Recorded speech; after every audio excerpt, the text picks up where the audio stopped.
Welcome to our comms research presentation. First, we would like to talk about the why. We chose this topic to highlight the growing rate of burnout in caregivers who work in long-term care facilities. And for both of us, it's very close and personal for us.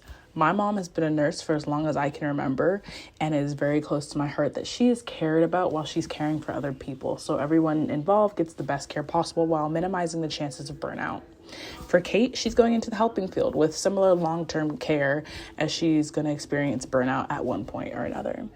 For our thesis, we want to talk about long-term care workers are burning out because of inadequate pay, long hours, and little time off.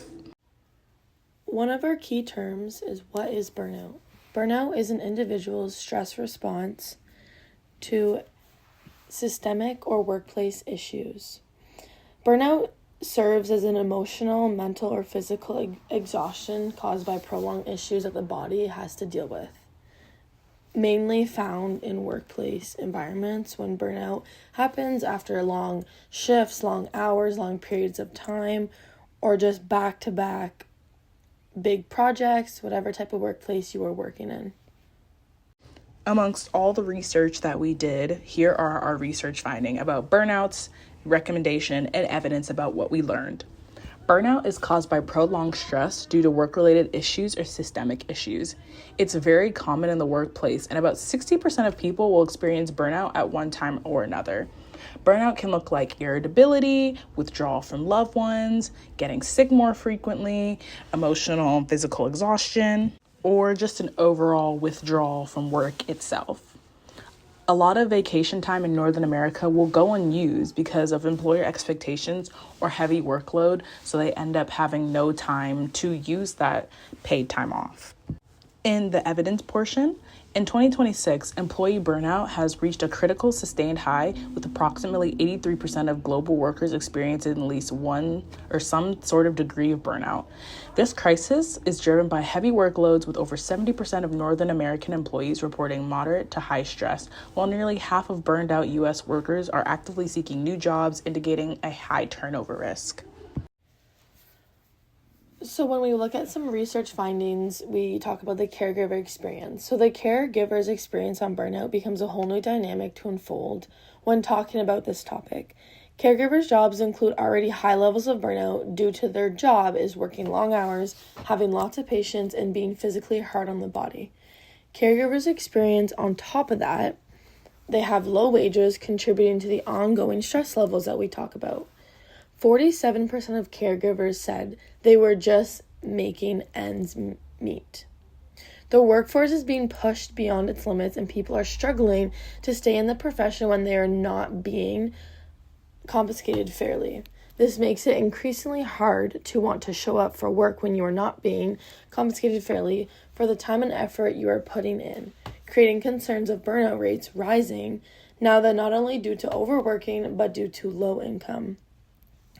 Caregivers' jobs already themselves work very high hours, and when we are pushing them to not only have low incomes, but now they're stressed, burnout rates become completely risen due to the fact that there's just added on things to caregivers' plates. And this becomes a very, very high risk factor in workplace environments, especially with caregiver experience, to give those patients what they need and the proper care they need. But sometimes their body just may not be physically able to do so. Next, in our research findings, we'll be talking about stress, which is one of the contributors to burnout.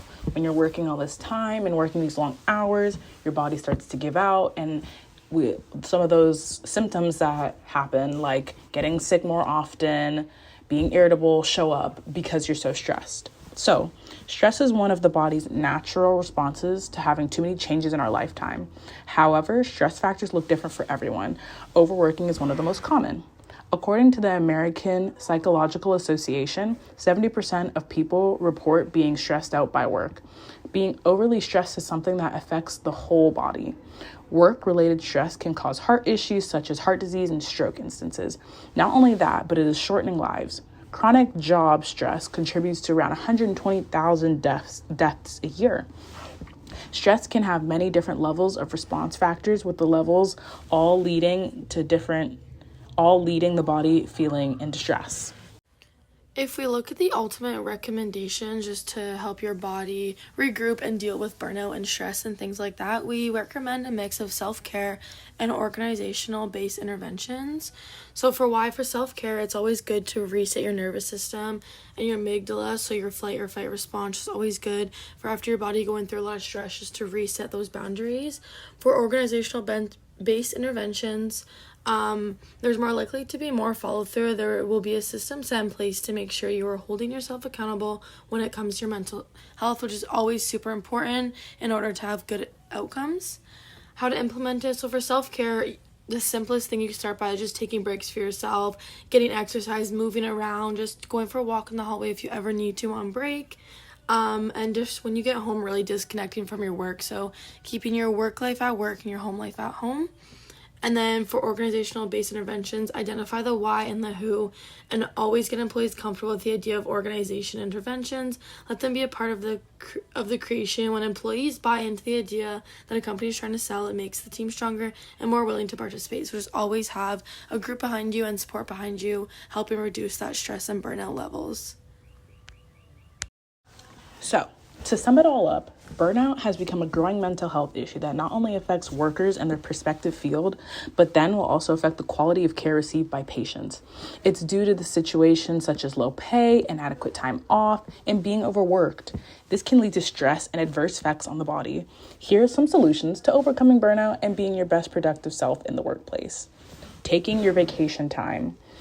This encourages you to relax more, have more creativity, let the thoughts flow, take a break, and be more present when you do get back to work. Organized-based interventions. The responsibility isn't all on you necessarily. Work should put in place measurements to protect your mental health. So around-the-clock assistance, resources that you can go to when you're feeling stressed, people you can talk to. Having these in place in the workplace would make it more easier to show up and to take care of yourself. And then lastly, a work-life balance. Try to leave your baggage at home. Keep work and home separated if you can. To conclude, burnout and staff mental health has become a growing issue that not only affects the worker, but also affects the quality and work which they produce. With the demanding nature of the job, little time for vacation, and low wages, it makes it hard to keep up with good mental health. Implementing new work strategies can change the dynamic of the workplace and make change for better outcomes for the workers and recipients of care.